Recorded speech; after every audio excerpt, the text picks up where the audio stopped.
ਤੁਸੀਂ ਦੇਖ ਰਹੇ ਹੋ ਦੈਨਿਕ ਸਵੇਰਾ ਟੀਵੀ। ਮੈਂ ਹਾਂ ਸੰਦੀਪ ਸ਼ਰਮਾ। ਸੋ ਵਕਫ ਬੋਰਡ 2025 ਨੂੰ ਲੈ ਕੇ ਜਿਹੜਾ ਸੰਸ਼ੋਧਨ ਕੀਤਾ ਕਾਨੂੰਨ ਦੇ ਵਿੱਚ ਕਿਤੇ ਆ ਕੇ ਜਿੱਥੇ ਕਈ ਜਗ੍ਹਾ ਦੇ ਉੱਪਰ ਮੁਸਲਿਮ ਭਾਈਚਾਰੇ ਵੱਲੋਂ ਇਸ ਦਾ ਹੱਕ ਦੇ ਵਿੱਚ ਆਵਾਜ਼ ਉਠਾਈ ਗਈ, ਕਿਤੇ ਆ ਕੇ ਜ਼ਿਆਦਾਤਰ ਜਿਹੜੇ ਰਾਜਨੀਤਿਕ ਲੋਕਾਂ ਨੇ ਇਸ 'ਤੇ ਆਪਣੀ ਰੋਟੀਆਂ ਵੀ ਸੇਕੀਆਂ ਤੇ ਆਉਣ ਵਾਲੇ ਇਸ ਵਕਫ ਸੰਸ਼ੋਧਨ ਬਿੱਲ ਨੂੰ ਲੈ ਕੇ ਕਿਤੇ ਆ ਕੇ ਧਾਰਮਿਕ ਮੌਲਿਕ ਅਧਿਕਾਰ ਖੋਹਣ ਦੀ ਵੀ ਗੱਲ ਆਖੀ ਹੈ।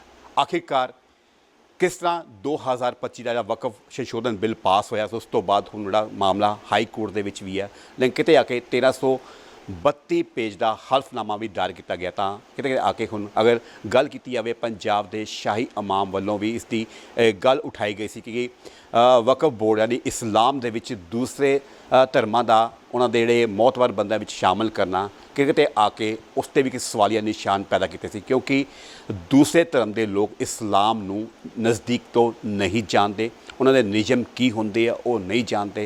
किते आके इसका भी किते ना आके लुधियाना विच भी इसका विरोध होया सी। लेकिन अगर गल की जाए आने वाले समय दे विच वकफ बोर्ड के जिहड़े बिल पास होना तमाम हिंदुस्तान के उन्हां मुस्लिम लोगों नूं वो फायदा मिल सकता है जिहड़ी उन्हां दी आने वाली नस्लों नूं काफ़ी पढ़ाई शिक्षा के नाल उन्हां दी सेहत ते जिहड़े आम गरीब तबके के लोग सी उन्हां नूं काफ़ी समाज दे विच उच्ची जगह मिल सकती है। खैर इस सारे मामले नूं लैके गलबात करदे मेरे नाल मौजूद है हिमाचल पंजाब ते चंडीगढ़ के को कन्वीनियर केडी हिमाचली जी।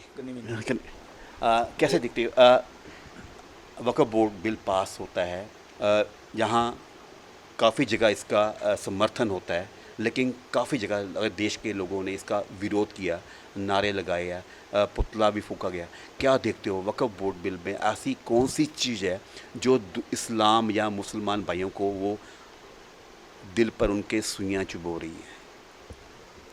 वक्फ बोर्ड संशोधन अधिनियम 2025 का मुस्लिम राष्ट्रीय मंच पुरजोर स्वागत करता है और इसके लिए माननीय प्रधानमंत्री नरेंद्र भाई मोदी, माननीय गृह मंत्री अमित शाह जी और माननीय अल्पसंख्यक मामलों के मंत्री रिजू जी, हमारे जो सहयोगी दल हैं जिनमें बिहार के मुख्यमंत्री नायडू जी और दूसरे जो भी हैं, जितने अपर और लोअर संसद में लोकसभा और राज्यसभा में एमपी हैं जिन्होंने वक्फ संशोधन अधिनियम 2025 के पक्ष में वोट डाला, हम उनका तहे दिल से अभिनंदन करते हैं, स्वागत करते हैं, धन्यवाद करते हैं। वक्फ अधिनियम 2025 हिंदुस्तान के मुसलमानों की किसी भी शैक्षणिक, स्वास्थ्य या उनकी जो धार्मिक हक हैं उनको नहीं छीनता।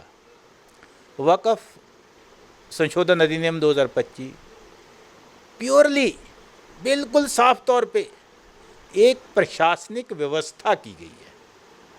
धर्म के किसी भी मामले में कोई दखल नहीं है। धर्म कहाँ आड़े आ रहा है जबकि उसके साथ कोई कोई विषय ही नहीं है। ये एक बॉडी है वक्फ, वो चीज़ जो राह खुदा पे दे डाली हो। वक्फ बोर्ड में जो बनते हैं चेयरमैन, मेंबर, दूसरे लोग, वो उसके मालिक नहीं होते, वो सिर्फ कस्टोडियम हैं, उसकी देख रेख करते हैं, उसकी हिफाजत करते हैं, वो मालिक तो है नहीं।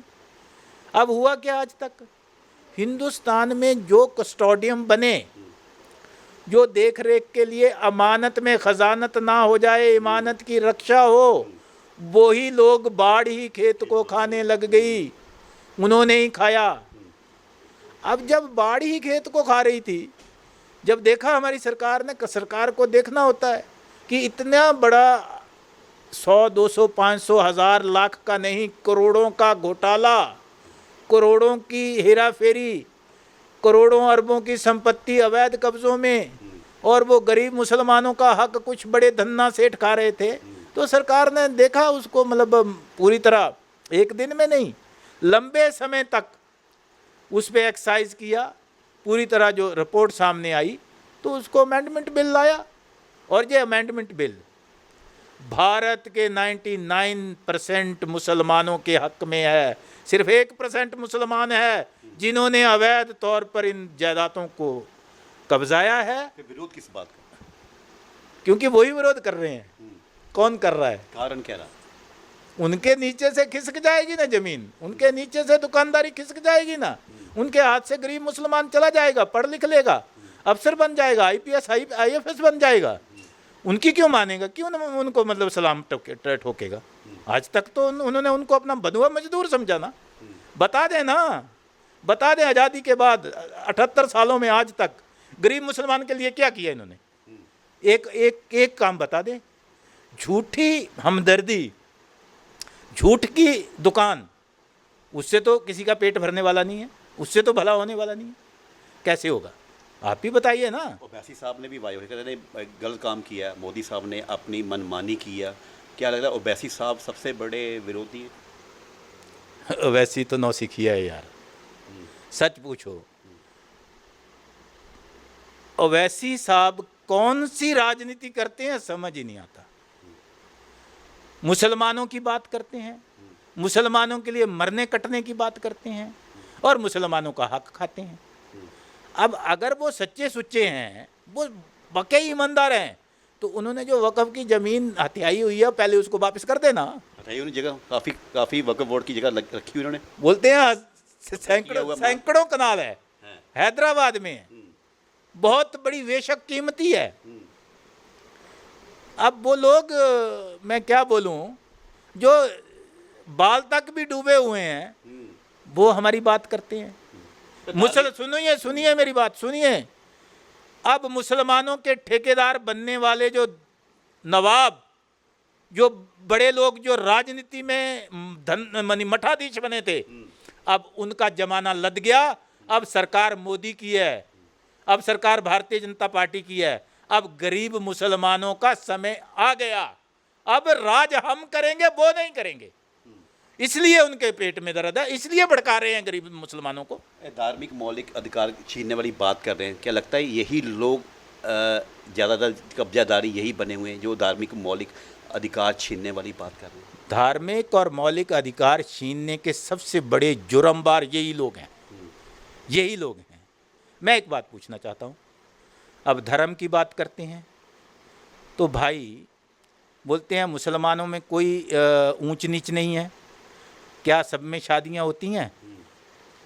यही लोग बोलते हैं कि गरीब मुसलमान, पिछड़ा मुसलमान, ये अछूत मुसलमान, ये अशरफी मुसलमान, ये किसने बनाया? मोदी ने बनाया, अमित शाह ने बनाया, भारतीय जनता पार्टी ने बनाया? किसने बनाया?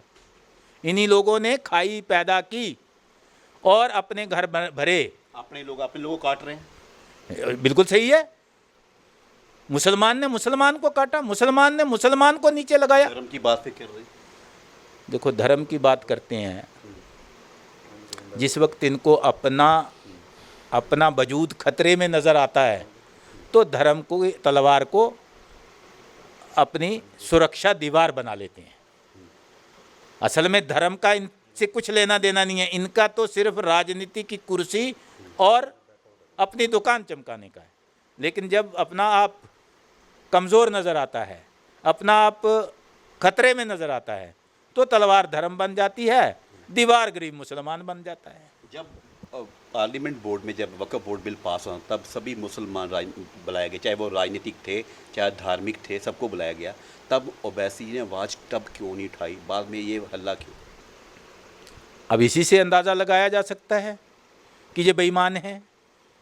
ये जहाँ जो प्लेटफॉर्म है, जहाँ कुछ हो सकता है, जहाँ अगर कमियां थी तो सरकार उनको मान सकती थी। इतनी अमेंडमेंट मानी, सरकार ने ऐसा नहीं किया। जॉइंट पार्लियामेंट कमेटी आने के बाद जो ऑब्जेक्शन आए, जिनमें समझा गया, वो सारे के सारे सुधार किए। तो ये अंदर बोलते तो सुधार हो जाने थे। ये तो नहीं लगता इन लोगों को पता नहीं था? जब वैसी कोई इनको सब पता था, इनको पता नहीं था, इनको सब पता था वक्फ बोर्ड की जमीन शायद इसमें कुछ अमेंडमेंट ना हो। इनको सब पता था, मात्र ये था कि अंदर बोलते सुधार हो जाना था, तो बाहर आके ये क्या बोलते, दुकानदारी काहे की करते। तो इन्होंने वो कच्चा रखा ना, ताकि ये बोल सकें बाहर आके कुछ। ठीक है, इन्होंने अपनी जमीन बनाई विरोध करने की, और कुछ भी नहीं है।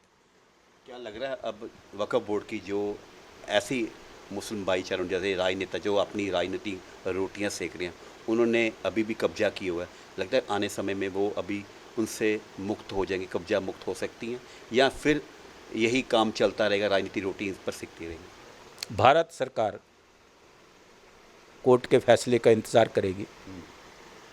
आदरणीय सुप्रीम कोर्ट जो भी निर्णय करेगा उसके बाद हमें पूरी उम्मीद है, हम हक से कहते हैं कि निर्णय सरकार के हक में आएगा, क्योंकि कोई गलत नहीं हुआ है, कोई प्रोसेस गलत नहीं हुआ है। जब सारा नियमानुसार हुआ है तो कोर्ट भी वही करेगा, और जब आएगा यहाँ गलती होगी उसके खिलाफ एक्शन होगा। जो सरकार के हक में आएगा या फिर आम उस गरीब मुसलमानों के हक में आएगा जो उनके आने वाले समय में उनको अच्छा, उनका परिवार या उनके बच्चे, नस्ल उनकी आने वाली अच्छी सुरक्षित रह सकती?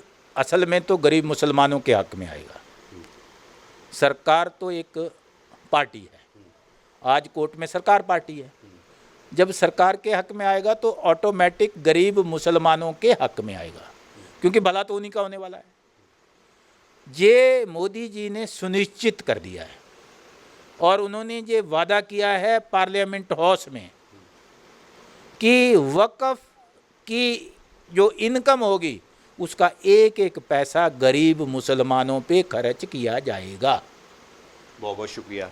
सो ये सन केडी हिमाचल जी, कन्वीनर पंजाब, हिमाचल ਅਤੇ ਚੰਡੀਗੜ੍ਹ ਦੇ। ਤੁਹਾਨੂੰ ਦੱਸਦੀ ਕਿ ਅੱਜ ਵਿਸ਼ੇਸ਼ ਤੌਰ 'ਤੇ ਲੁਧਿਆਣਾ ਪਹੁੰਚੇ ਆ ਅਤੇ ਵਕਫ ਬੋਰਡ ਸੰਸ਼ੋਧਨ ਬਿੱਲ ਦੇ ਵਿੱਚ ਜਿਹੜਾ ਅਮੈਂਡਮੈਂਟ ਨੂੰ ਲੈ ਕੇ ਜਿਹੜੇ ਉਹ ਤਮਾਮ ਜਿਹੜੇ ਗੱਲਾਂ ਸਾਹਮਣੇ ਰੱਖੀਆਂ, ਜਿਹੜੀਆਂ ਆਉਣ ਵਾਲੇ ਸਮੇਂ ਦੇ ਵਿੱਚ तमाम उन्होंने मुसलमान भाईचारे ਵਿੱਚ आने वाली उन्होंने वास्ते तो उन्होंने आने वाली नस्लों वास्ते, उन्होंने बच्चों वास्ते एक सुरक्षित होगा, ताकि जोड़े वो राक्षस जोड़े लोग बैठे हुए हैं वक्फ बोर्ड जमीनों पर कब्जा करके और धार्मिक मौलिक अधिकार खोण दी गल्लां करदे, तो उन्होंने वालों ही जिहड़ियां वो जमीनों पर कब्जा किया, क्योंकि आके हुण अदालत मानयोग सुप्रीम कोर्ट का मामला विचाराधीन है और जल्दी ही इसका फैसला जो तमाम वो मुस्लिम भाईचारे भी साढ़े हक के आऊगा, तो आने वाले समय लग रहा भी उन्होंने गरीब मुसलमानों के हक च वक्फ बोर्ड संशोधन बिल पास हो जाऊगा, तो आने वाले हर उस मुस्लिम भाईचारे के जोड़े नस्ल होंगियां एक अपने आप में हिंदुस्तान सुरक्षित, आने वाले शिक्षा तो अपनी सेहत नूं लैके काफ़ी सुरक्षित महसूस करेंगे। कैमरामैन बॉबी नाल संदीप शर्मा, दैनिक सवेरा टीवी, लुधियाना।